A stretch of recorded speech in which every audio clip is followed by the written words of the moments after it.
Hello guys, good morning. Ito katatapos na rin mag-part-time. Dumaan ako dito sa Eiffel Tower. Ang daming turista ngayon kahit malamig. Oh. Yan, may fountain dito sa harap ng Eiffel Tower. May mga nagpipicture din dyan sa baba. Oh, nagpipicture. Doon sa taas, marami rin doon nagpipicture dyan. Kasi overlooking kasi yan, magandang view ng Eiffel Tower.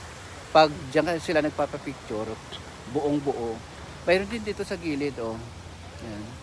Kaayos lang ito. Dati kasi hindi naman ganito ang lugar na ito, pero ngayon inayos nila. Simula nung nag-Olympic kasi binago na nila yan, kaya maganda na yung lugar ngayon dito. Pero may mga naka-close pa rin na area yan, no? Naka-close area kasi patuloy nilang inaayos ito.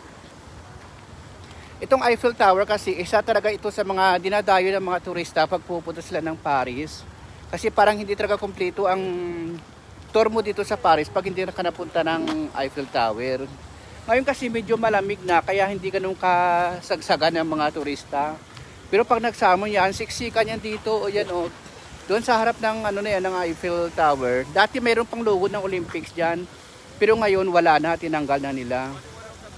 Ayan sila, nagpapapicture yan sila, o yan. Nagpapapicture yan sila. Ang ganda ng fountain, o yan. Itong fountain pag summer, dito sa gilid dito, ang dami-daming tao dito na mamasyal. Siyempre nga naman, medyo malamig-lamig kasi may fountain. Pupunta pa sana ako doon sa malapit sa Eiffel Tower, kasi lang parang tinatamad na ako. Dito na ako kasi napagod din ako sa part-time. 4 hours ako nag-part-time ngayon. At natapos na rin. Ayan o, sa baba o, yan o. Yan. Ito yung fountain.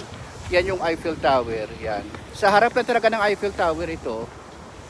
Marami mga bata din dito naglalaro, lalo na pag summer, marami naglalaro. Ayan, unti-unti na dumarami yung mga turista, o yan. Pero doon talaga sa ilalim ng Eiffel Tower, ang dami-daming turista dyan, siksikan dyan. Pero ingat-ingat din, kasi alam mo naman, itong lugar na ito, ayun, may mga bus dyan, o. Yan. Yan. Ang ganda talaga ng tanawin dito sa Eiffel Tower. Ang dami nakatambay, lalo na pag may ilaw na yung Eiffel Tower. Ang dami nakatambay dito. Ayan o. Minsan dyan sila sa may ano na yun o, nakaupo sa yung parang Bermuda grass, yung sa damo na yan. Dyan sila minsan nakaupo. Nagmamasid ng kung pag nagpailawan na yung Eiffel Tower na yan o. Yan.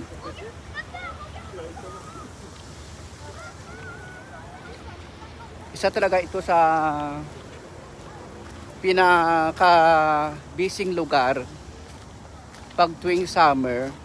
At isa talaga ito sa mga binibisita ng mga turista. Itong Eiffel Tower na ito. Marami nagpapapicture dyan sa harap. Tapos dyan may Paris River dyan. Pwede kayo mag-dinner, mag-lunch. Kaso lang by appointment niya dyan. Tapos dito naman sa tabi nitong sa harap ng Eiffel Tower, may park dito. Na minsan dito naglalatag lang sila ng sapin. Tapos kumakain. Ginagawa nilang picnic area ito. Kasi nga naman, di ba, nagpipiknik kayo sa harap ng Eiffel Tower. May mga nagbibenta din dito ng mga souvenir. Ayan o. Yan. Dito sa sa area na to, yan o, yan.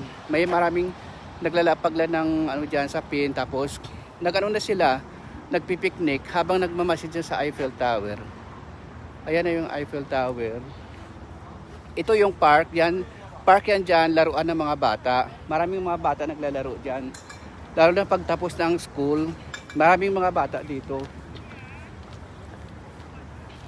Ayan, iba papunta yan doon sa sa Eiffel Tower, yan papunta. Iba naman pauwi na. Kasi kanina pa yan siguro sila napagod na sa kaikot-ikot doon. Ito yung park ng mga bata. Ito park ng mga bata. Dito lang talaga sa harap ng Eiffel Tower. Kaya habang ang mga magulang nagmamasid sa Eiffel Tower, yung mga bata dito lang rin sila naglalaro. Kasi safe naman. Thank you guys.